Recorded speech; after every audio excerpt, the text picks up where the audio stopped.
Good afternoon, everyone, and welcome to X on the Couch. We're very privileged to have Friska with us today for X on the Couch. I'm just going to choose to either have a rant or a rave. I don't know what that is yet, so it's going to be a surprise for both of us. But Friska, welcome, and thank you for joining us.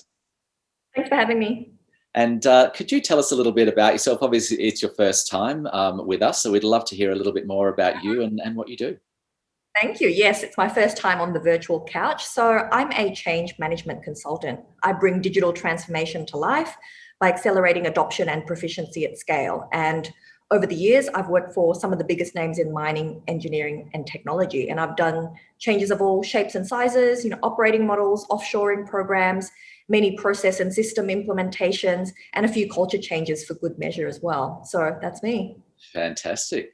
And when you define what change management is there an overarching definition for all aspects? You've obviously mentioned a lot of differences there, but is it the same process for everything? It is. People respond to change through the same way. It's the change curve. They progress at different speeds and they can oscillate back and forth, but largely that's how people respond to change. And so for me, the textbook definition is the discipline that shapes how we help support, equip, and transition individuals to adopt a change to the status quo. And it's becoming even more important, right? I mean, the failure rate for change management projects are 80%, and it hasn't budged for the past 2 decades. And I think this year, especially COVID, has seen the impact of not managing change well. And in some situations, it can be life or death. Yeah. And so when you're looking at 80% failure rate, that's pretty high. What would you Yeah. say is the number one thing that stops these change management pieces assisting organizations to produce the result? Yeah.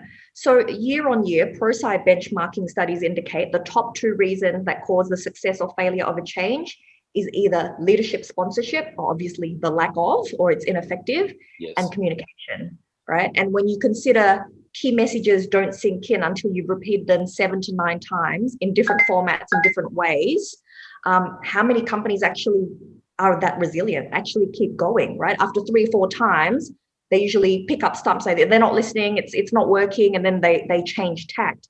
But really, you have to push through that resistance. Yeah. And so do you start with the communication across the organization, or do you start at the executive level? Do you sort of get the exec on board first and then push it out? Oh, definitely the top level have to be on board first, because any significant transformation is enabled because they see their leaders walking the talk and people get inspired and they think, oh, actually, this change is actually going to stick, right? Because the number of times a change has been communicated saying, hey, we're doing this, big song and dance, people roll their eyes and their usual response is, I've seen this 3 or 4 times, in a few months it'll be dead. And you know what, they're right. Yes. Right. And we know that truly successful, sustainable change is very rare. And so what do you do that's different to other change managers? Obviously, you've had a great deal of success. Most of the main consultancy firms have change management components to their business. What separates you from the rest of the pack? I would say my human-centered approach. I'm not a Gantt jockey. I don't hide behind spreadsheets.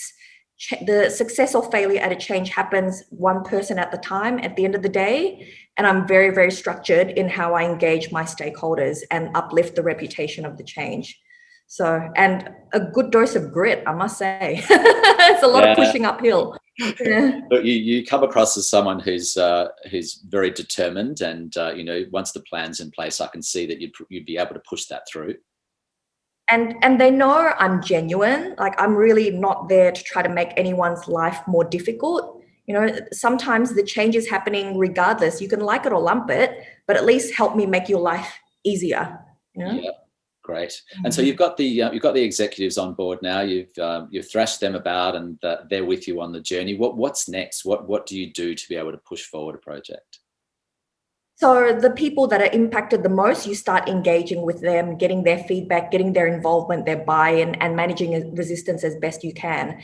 And just because the execs are on board, it doesn't stop there. It doesn't mean they show up at a kickoff event and then that's it, they put their feet up. No, it's actually, they have to be active, they have to be visible.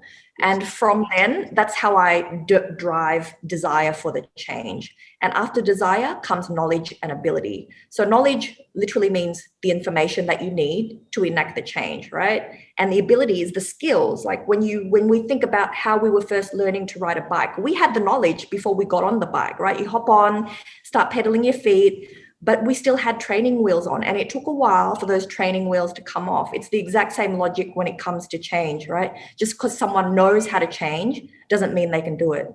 And so when I've developed the ability through training, through on-the-job shadowing, through whatever mechanism, lastly is the reinforcement. So have we achieved the benefits? How are they tracked? How are they monitored? Who's the benefits owner? So making sure the business case of the change is actually realized. Fantastic. That's actually a really good analogy, the one of riding a bike. I think that everyone will understand that, and you can relate that to the change process. Look, that's all we have time for today. Thank you very much for joining us on the couch. And obviously that was a great rave for change management and the change management process, and the importance of using that process to be able to engage with senior stakeholders and push projects through to completion and to success. So Friska, thank you very much for joining us today, and I look forward to working with you. You're welcome. See ya. Thank you. Bye.